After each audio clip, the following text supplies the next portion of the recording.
Mari sama-sama kita berdoa sebelum kita mendengarkan sharing hari ini. Bapak, terima kasih kami membuka hati kami untuk terima perkataan-Mu, karena perkataan-Mu adalah roh dan hidup. Terima kasih Tuhan Yesus, kami siapkan hati kami. Dalam nama Yesus kami sudah berdoa dan mengucap syukur. Haleluya. Sama-sama kita katakan amin. Puji Tuhan. Apa kabar kita hari ini? Saya percaya semua dalam keadaan baik dan semua dalam keadaan luar biasa. Saya mau kasih judul sharing saya hari ini, Yesus. Sama-sama katakan Yesus. Setiap kita memerlukan Yesus. Mari sama-sama kita buka firman Tuhan di dalam Matius pasal yang pertama ayat 18 sampai dengan ayat 25. Kita baca pelan-pelan dan kita renungin firman Tuhan. Kelahiran Yesus Kristus adalah seperti berikut. Pada waktu Maria ibunya bertunangan dengan Yusuf, ternyata ia mengandung dari Roh Kudus sebelum mereka hidup sebagai suami istri. Ternyata Yusuf dan Maria sudah bertunangan, tapi dia belum hidup sebagai suami istri, baru bertunangan. Tetapi dia sudah mengandung dari apa? Roh Kudus. Ayat 19. Karena Yusuf suaminya seorang yang tulus hati dan tidak mau mencemarkan nama istrinya di muka umum, ia bermaksud menceraikannya dengan diam-diam. Sebentar. Saya mau di ayat 19 ini kita mengerti satu hal, yaitu garis bawahi kata tulus hati. Karena Yusuf suaminya tulus hati dan tidak mau mencemarkan nama istrinya. Nah ini nih Bapak Ibu Saudara terkasih dalam Tuhan Yesus. Bapak-bapak dengar baik-baik. Jangan lagi kumpul sama geng motornya, geng kantornya, geng sepedanya, geng gong apapun itu. Jangan pernah membicarakan soal istrinya. Tapi ada juga bapak yang ngomong istrinya, aduh istri gue di rumah tuh bawel banget, aduh istri gue di rumah tuh duit terus. Jangan ya Pak. Yuk miliki hati yang tulus, hati yang mengasihi istrinya dengan tidak pura-pura, tidak ada kepalsuan. Sama juga dengan istri kepada suaminya. Kalau di kumpulan arisan atau di kumpulan para ibu-ibu, ini ibu-ibu buka lembarannya yang panjang dan dia ngomong, ini suami gue begini, begitu, begini, begitu, panjang lebar. Jangan ya Bu. Tapi biarlah harus memiliki hati yang tulus, hati yang mengasihi tulus, sayang tulus. Sama juga dengan persahabatan. Jangan kalau temannya lagi susah, dijauhin. Temennya lagi ada uang banyak, dideketin supaya kecipratan. Aduh, gimana sih? Ayo dong miliki hati yang tulus, hati yang gak ada kepura-puraan, hati yang gak ada kepalsuan. Dimana kalau saudara mengasihi, kasih dengan tulus. Oke, lanjut ayat 20. Tetapi ketika ia mempertimbangkan maksud itu, malaikat Tuhan nampak kepadanya dalam mimpi. Ketika Yusuf bobo pastinya, dan berkata, Yusuf anak Daud, janganlah engkau takut mengambil Maria sebagai istrimu, sebab anak yang dikandungannya adalah dari Roh Kudus. Dikasih tahu lagi bahwa anak yang dalam kandungan Maria itu dari Roh Kudus. Ayat 21, ia akan melahirkan anak laki-laki dan engkau akan menamakan dia Yesus, karena dialah yang akan menyelamatkan umatnya dari dosa. Bisa nggak bingung Yusuf? Bisa. Aduh, belum diapa-apain, udah hamil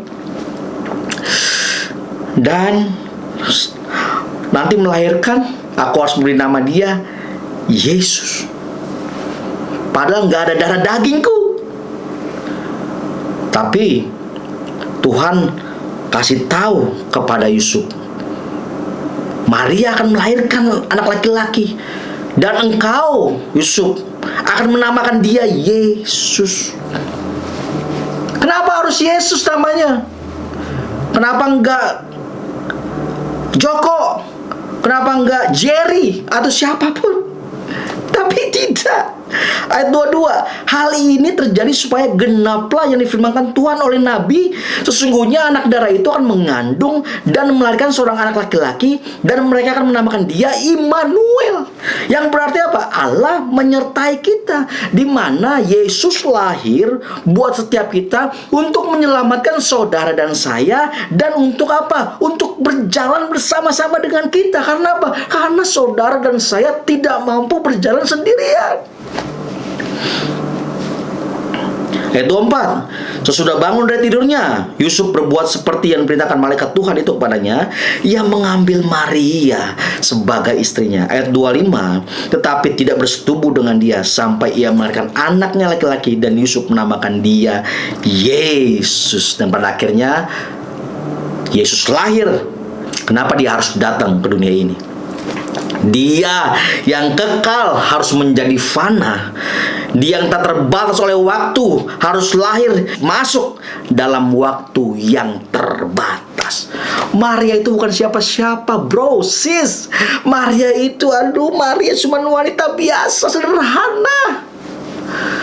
Maria itu bukan selebgram, bukan artis. Tapi kenapa Yesus lahir di rahim Maria? Ini berbicara soal yang namanya kesederhanaan. Bisa nggak Yesus lahir di artis? Bisa banget. Tapi kan sudah dinubuatkan. Makanya hidup Yesus itu adalah nubuatan. Makanya kalau kita baca tadi di ayat 22 dari Matius 1, hal itu terjadi supaya genaplah yang difirmankan Tuhan oleh Nabi. Ayat 23, sesungguhnya anak darah akan mengandung dan melahirkan seorang anak laki-laki, anak darah, gadis mengandung, belum ngapa-ngapain udah mengandung. Nah itulah Maria. Kenapa dia harus melakukan semuanya ini? Dia raja loh. Dia punya tahta. Tapi dia harus merendahkan dirinya. Bahkan dia taat sampai mati. Dan mati di kayu salib. Buat siapa? Buat menyelamatkan saudara dan saya. Yohanes 3 ayat 16. Karena begitu besar kasih Allah. Karena begitu besar cintanya. Akan siapa? Akan dunia ini.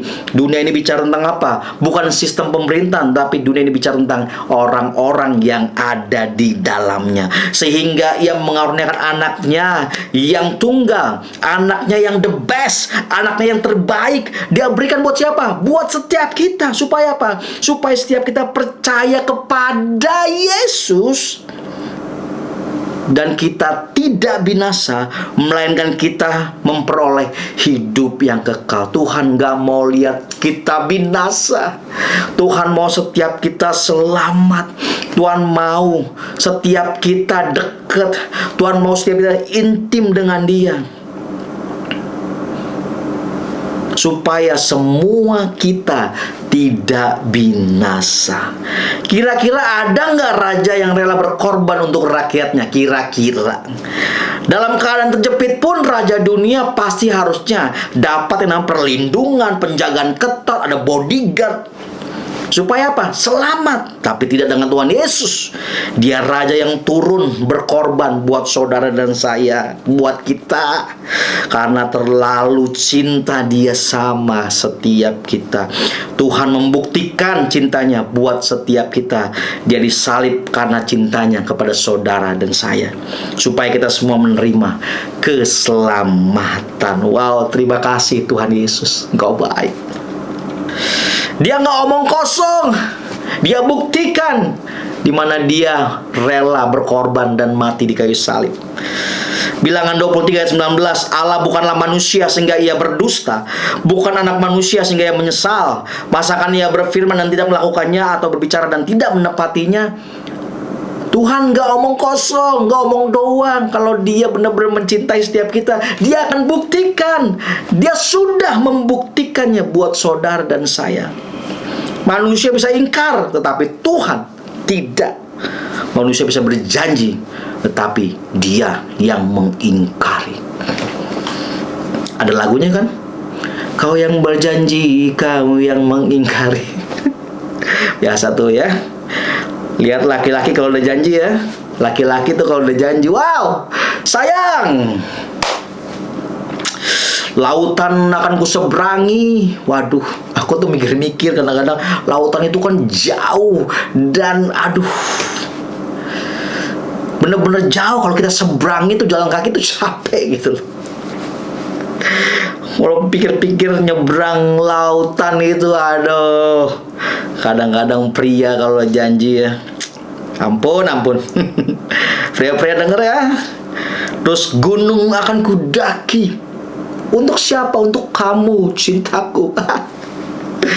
Disuruh olahraga jalan kaki pagi aja, males sih minta ampun. Apalagi ngedaki bukit, ngedaki gunung, mengkosong. Itulah manusia, bisa berjanji tetapi mengingkari. Tapi kalau di rumah nih, ada debt collector datang, mohon istriku, sayang, tolong hadapi dulu debt collector.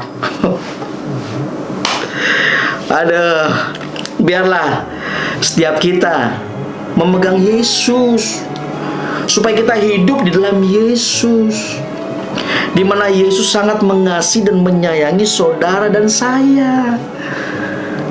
Tinggallah di dalam Yesus. Yesus datang ke bumi ini bukan pariwisata, bukan iseng-iseng. Tapi Yesus datang ke bumi ini untuk apa? Untuk menyelamatkan setiap kita, supaya setiap kita dikembalikan untuk apa? Menjadi serupa seperti Dia. Makanya kita harus hidup memiliki karakter Yesus di dalam bumi ini, supaya melalui keserupaan dengan Tuhan, hidup kita menjadi berkat buat banyak orang. Betapa pentingnya setiap kita harus memiliki Yesus dalam kehidupan setiap kita. Kita perlu Yesus dalam kehidupan kita. Mari kita berdoa. Bapa, terima kasih, kami bersyukur buat kebaikan-Mu, kasih-Mu, cinta-Mu yang gak pernah habis dalam kehidupan kami. Tuhan, kami perlu Engkau. Terima kasih buat pengorbanan-Mu, terima kasih buat cinta-Mu, terima kasih buat kasih-Mu bagi kami, Tuhan. Kami mau tetap hidup dalam Engkau. Kami gak mau kehilangan Engkau. Kami sangat mengasihi-Mu, kami menyayangi-Mu, Tuhan. Terima kasih ya Tuhan Yesus buat segala-galanya dalam kehidupan kami. Kami sudah berdoa dan mengucap syukur. Haleluya. Sama-sama kita katakan amin. God bless you.